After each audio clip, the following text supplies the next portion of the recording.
வணக்கம் நண்பா. நம்ம இப்போ வந்து கேபிள் டெர்மினேஷன் பண்ண போகிறோம். இது பார்த்தீங்கன்னா தெரியும், 10 mm இருந்து 50 mm 4 cable low voltage termination வந்து இந்த கிட்டு தான். இதுதான் டெர்மினேஷன் கிட்டு. நான் அந்த ஆப்போசிட் எண்டில் டெர்மினேஷன் பண்ணிட்டேன். ஏன்னா அது அவுட்டரில் இருக்கிறதுனால பார்த்தீங்கன்னா தெரியும். இதுதான் அந்த ஃபோர்க்கோட கப்பாலா 4 இது உள்ள முதல்ல போடுறது. இது வந்து ஸ்டீல் டேப்பு, அதாவது எர்த்துக்கு நம்ம எடுக்க வேண்டியது. இது ஆர்ஒய்பி, அந்த முன்னால் லெக்குக்கு முன்னால் போடுறது. இந்த ஸ்டீல் டேப்புள்ள எர்த்து, இது ஸ்டீல் வயரு அந்த இதுக்கு. அடுத்து வந்து இதை வந்து 4 பீஸாக கட் பண்ணி நம்ம வந்து இது பண்ணணும். முதல்ல கேபிளை வந்து கரெக்டாக எந்த அளவு வேணுமோ அளந்து வெட்டிடுவோம். பார்த்தீங்கன்னா தெரியும், இந்த மாதிரி low voltage termination kit HLV volt low volt 10-50 metre square ஃபோர்க்கோவில். இப்போ வந்து நம்ம அந்த வயரை வந்து கட் பண்ணுவோம். முதல்ல கத்தியை வச்சு கிழிச்சிக்கிறோம். இப்போ கிழிச்சாச்சு நண்பா. இது வந்து கம்பி. நம்ம வந்து இந்த இங்கே பார்த்தீங்கன்னா தெரியும், இந்த ஸ்டீல் டேப் அளவுக்கு நம்ம வந்து இங்கே எவ்வளோ வேணுமோ அந்த அளவுக்கு நம்ம வந்து ஒரு டேப் வச்சு மார்க் பண்ணிக்கிறோம். ஸ்டீல் டேப் அளவுக்கு கரெக்டாக டேப் அடிச்சுப்போம். ஏன்னா அதுதான் அளவு, அதுக்கு மேலே எக்ஸ்ட்ரா இருக்கக்கூடாது. ஸ்டீல் டேப் அளவுக்கு கரெக்டாக அடிச்சுக்கிறோம். அடிச்சுக்கிட்டு அங்கிட்டு உள்ள கம்பியெல்லாம் வெட்டிடலாம், பிரியாமல். பார்த்தீங்கன்னா தெரியும், ஸ்டீல் டேப் அளவுக்கு நான் வந்து கம்பியை வந்து கிரைண்டர் கரெக்டாக கிரைண்டர் பிடிச்சி வெட்டுறவங்க கரெக்டாக வெட்டினீங்கன்னா கிரைண்டரை வச்சு வெட்டிடலாம். கிரைண்டர் இல்லாதவங்க நீங்கள் கட்ரு வச்சு வெட்டிக்கிறங்க. இது ஃப்ரேம் வச்சு அறுத்து லைட்டாக ஒடிச்சு எடுத்துக்கிறங்க. நான் லைட்டாக ஸ்லோவாக போட்டுக்கிட்டு அப்படியே ஒடிச்சு எடுத்துருவேன். இதை கரெக்டாக அந்த அளவுக்கு நம்ம எல்லாம் ரிமூவ் பண்ணியாச்சு. அந்த கம்பி எர்த்து இதை ஃபுல்லாக ரிமூவ் பண்ணியாச்சு. ஸோ ரிமூவ் பண்ணிவிட்டு இந்த இருக்குது, இதை வந்து அப்படியே களையாமல் நம்ம இந்த ஸ்டீல் டேப்பு இது இருக்குல்ல, ஸ்டீல் ரோப்பு, அதை வந்து இதில் வச்சுருவோம். கரெக்டாக அந்த அளவுக்கு வச்சுட்டு நல்லா ஏற்ற மாதிரி இப்படி வைங்க. வச்சுட்டு அந்த ஸ்டீல் டேப் இருக்குது பார்த்தீங்களா, இதை வந்து இதை லாக் பண்ணுவோம்.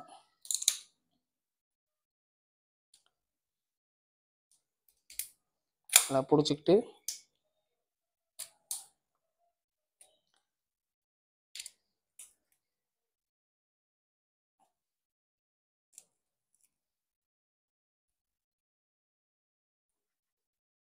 கரெக்டாக சமமாக வச்சு இதை ஒரு ரவுண்டு அடித்ததுக்கப்புறம் இதை வந்து அப்படியே ஆப்போசிட்டில் இந்த மாதிரி இது பண்ணிட்டோம்னா இது வந்து இழுத்தாலும் வெளியாகாது, ஸ்டீல் டேப் போட்டு வெளியாகாது.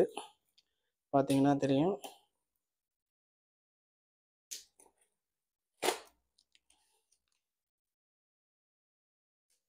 ஃபுல்லாக சுற்றிடுவோம். ஃபுல்லாக சுற்றிட்டு அந்த இது வந்து டை வந்து கரெக்டாக லாக் ஆகிடும். இங்கே பார்த்தீங்கன்னா தெரியும், கரெக்டாக லாக் ஆச்சு. இப்போ உருகி பார்த்தாலும் இது வந்து வராது.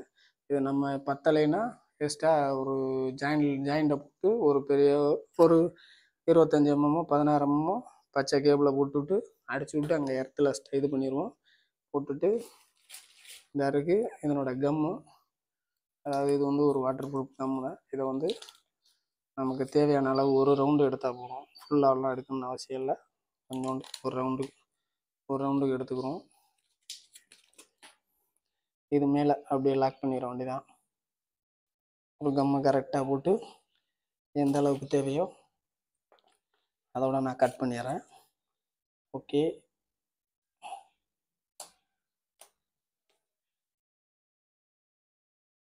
எனக்கு தேவையான அளவு அந்த கம் டேப்பை இதை ஊற்று அந்த நம்ம ஸ்டீல் டேப்புக்கு மேலே அடிக்க வேண்டிய அந்த கம் கரெக்டாக அடிச்சிங்கன்னா ஓரளவு ஃபிக்ஸ் ஆகிரும். அதுக்கடுத்து இந்த கேபிளை கிழிப்போம். ஓகே நண்பா, கத்தி மட்டும் படாமல் நல்லா ஷார்ப்பாக கிழிச்சிக்கிறோங்க. இதை நாளையும் தனித்தனியாக எடுத்துக்கிடுவோம்.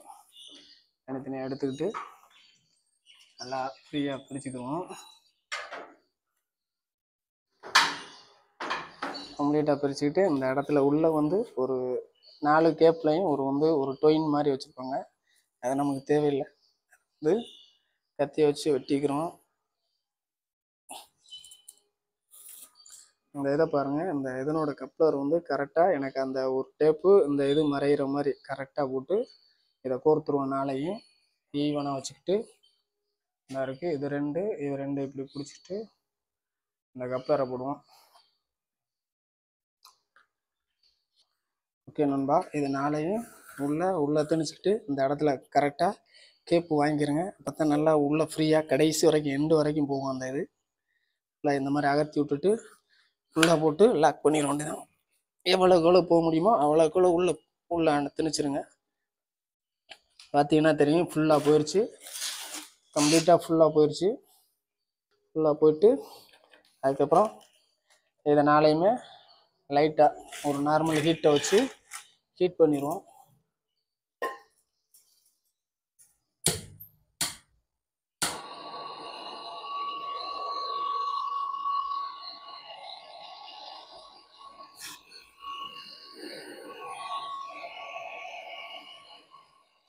அப்படியே கொஞ்சம் கொஞ்சம் ஹீட் பண்ணிக்கிட்டே வாங்க.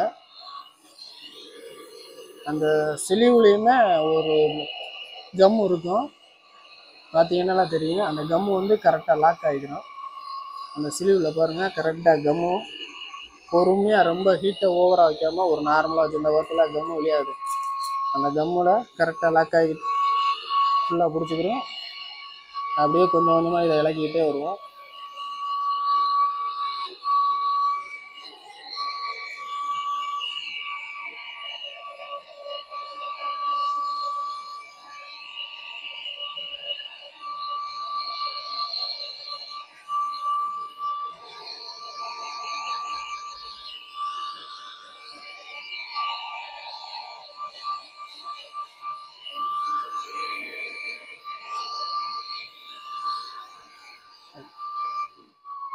ஓகே நண்பா, இலக்கியாச்சு.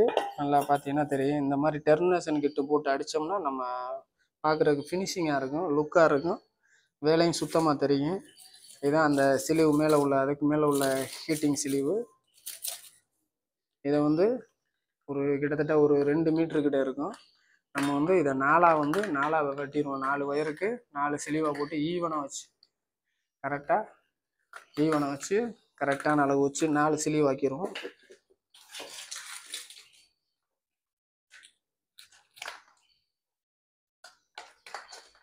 ஓகே, 2 வெட்டியாச்சு.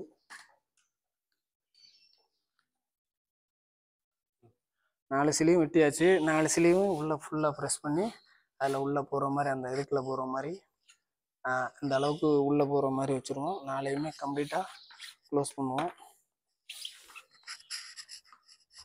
4யுமே இப்படி உள்ளே கொண்டு திணிச்சிட்டு அப்படியே மேலே ஹீட் பண்ணிட வேண்டியதான். ஹீட் பண்ணால் இதனோட வேலை முக்கால்வாசி முடிஞ்சிருச்சு. அதுக்கப்புறம் மேலே கேபிள் போட்டு ட்ரிம் பண்ணிட வேண்டியதான். ஆமாம், ஃபுல்லாக முட்டிடுச்சு. ஓகே நண்பா, நான் இதை வந்து ஃபுல்லாக ஹீட் பண்ணிடுறேன். வீடியோ லென்த்தாக போகும், அதனால் கொஞ்சம் கொஞ்சம் ஹீட் பண்ணிக்கிட்டு உங்கள்கிட்ட காமிச்சிட்டு அதுக்கப்புறம் நான் இது பண்ணுறேன். கொஞ்சோண்டு காமிக்கிறேன்.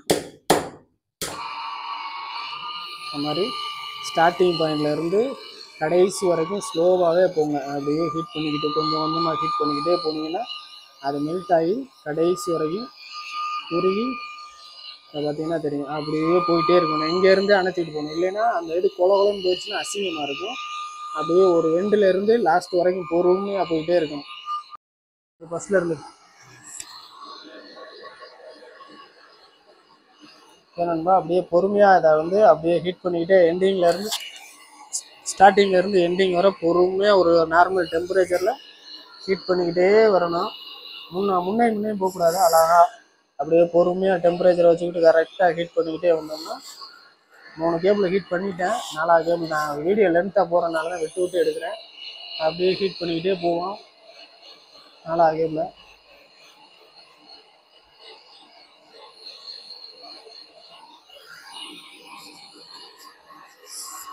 ஸ்டார்டிங்லேருந்து போனீங்கன்னா அப்படியே கேபிள் வந்து அந்த சிலிவ் வந்து பெண்ட் ஆகாமல் நீட்டாக இருக்கும். அப்படியே ஹீட் பண்ணிக்கிட்டே போவோம். நார்மல் டெம்பரேச்சர் வச்சுக்கிறோங்க ஹீட்டரை, ரொம்ப ஓவர் ப்ரெஷராக இருக்குதுன்னா. இது வந்து நம்ம ஏர்கோனோட ஹீட்ரு கொஞ்சம் ஹெவியாக இருக்கும். நீங்கள் நம்ம நார்மல் ஹீட்ரு இது இருக்குல்ல, அது வாங்கி வச்சுக்கிறோங்க. அது கொஞ்சம் ஈஸியாக இருக்கும். நான் இருக்கிற வச்சு தான் யூஸ் பண்ணுறேன். நாங்கள் அதிகமாக இது தான் பாவிக்கிறோம், அதனால் சொல்கிறேன்.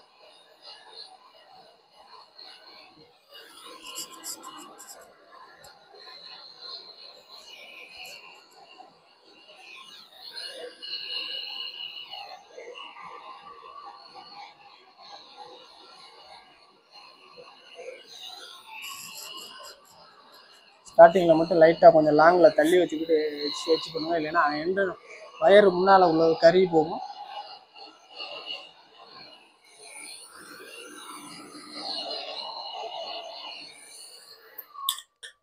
இப்போ பாருங்கள், இப்போ இப்படி ஃபினிஷிங்காக இருக்குன்னு அந்த 4 கேபிளும் எவ்வளோ இதாக இருக்குன்னு ஒரே சேமாக இருக்கும்.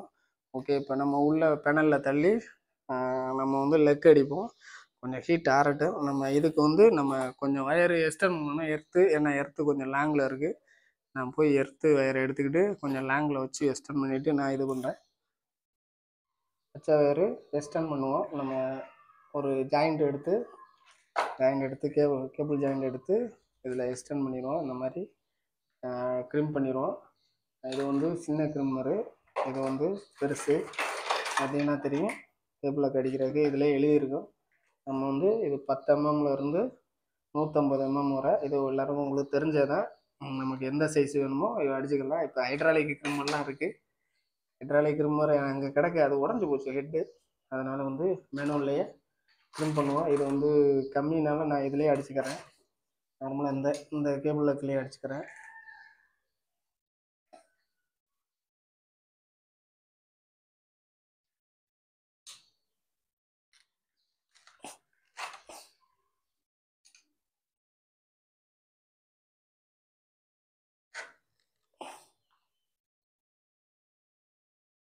நல்லா நெருக்க அடிச்சிருங்க, அடித்தா தான் நல்லா உருகிட்டு வராது.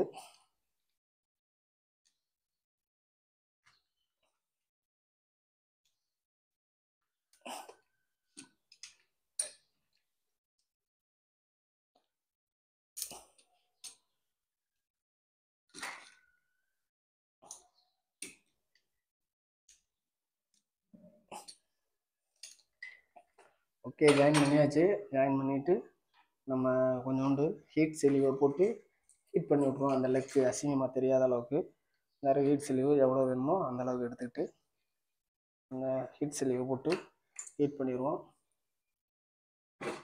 ஓகே நண்பா, இப்போ வந்து நம்ம மேலே ஏற்றிட்டோம். வயர் இங்கே நிற்கிது 3 செட்டு.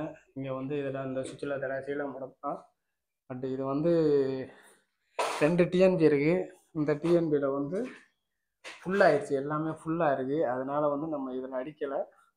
இதில் ஃபுல்லாக இருக்கிறதுனால லோடு அதிகமாக இருக்குது. அதனால் வந்து அங்கேருந்து இன்னொரு செக்ஷன்லேருந்து வர்ற டிஎன்பிலேருந்து இந்த இதில் தான் நம்ம போட போகிறோம். இதில் வந்து ஸ்பேர் நிறையா இருக்குது. நம்ம இதில் தான் ஏற்ற போகிறோம். அந்த சப்ளையில் ஏற்றிட்டு லெக்கெல்லாம் அடிச்சுட்டு என்னன்பா நம்ம இதை வச்சுக்கிட்டு எத்தனை எம்எம் நம்ம போட போகிறோமோ அதுக்கு தக்கன கரெக்டாக அந்த கோடு இருக்கும், அதுக்கு தக்கன வச்சுக்கிட்டு நம்ம க்ரிம் பண்ணுவோம்.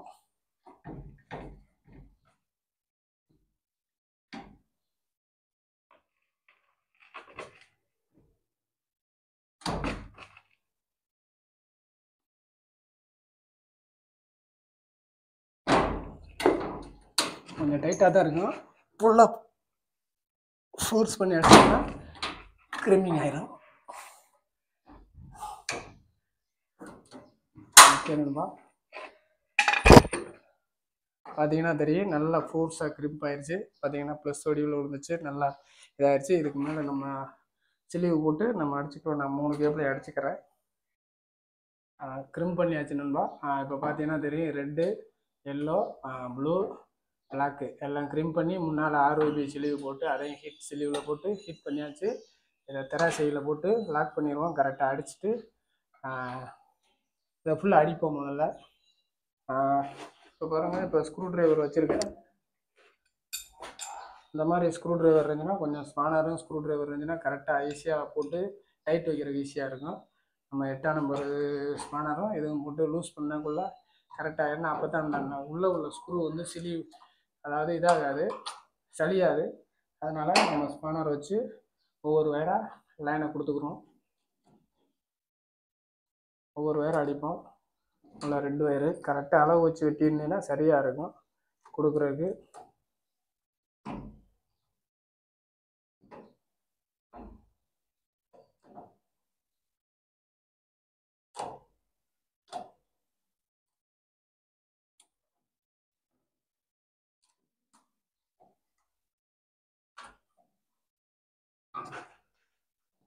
நண்பா, டைட் வச்சுட்டு ஸ்பானர் போட்டு ஒரு கட்டு கட்டிடுங்க, நல்லா லூஸ் ஆகாமல்.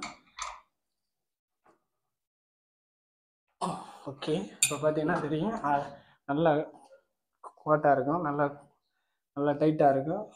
லூஸ் இல்லாமல் மட்டும் இதில் விட்டாலும் ஒரு நட்டு சரியாக. ஓகே ஓகே நண்பா, அடித்தாச்சு. இந்த மஞ்சளில் மட்டும்தான் லைட்டாக கொஞ்சம் கொஞ்சம் லைட்டாக பட்டுருச்சு. அது லைட்டாக மட்டும் அந்த மஞ்சள் மட்டும் லைட்டாக பிளாக் ஆயிடுச்சு. நியூட்ரலு ஃபேஸு நியூட்ரல் எல்லாம் அடித்தாச்சு. 3 ஃபேஸும் இது அடித்தாச்சு. எர்த்து மட்டும் நான் இங்கே சேர்க்கணும். எர்த்து ஒயர் இங்கே கொண்டு வந்து போட்டிருக்கேன். எர்த்து ஒயரை இந்த இதில் கனெக்ட் பண்ணிடுவோம். காப்பர் பட்டாவில் கனெக்ட் பண்ணிடுவோம். அது முடிஞ்சுன்னா கரண்டை ஏற்றி விட்றலாம். ஓகே நண்பா, அவ்வளோதான் இன்ஃபர்மேஷன்.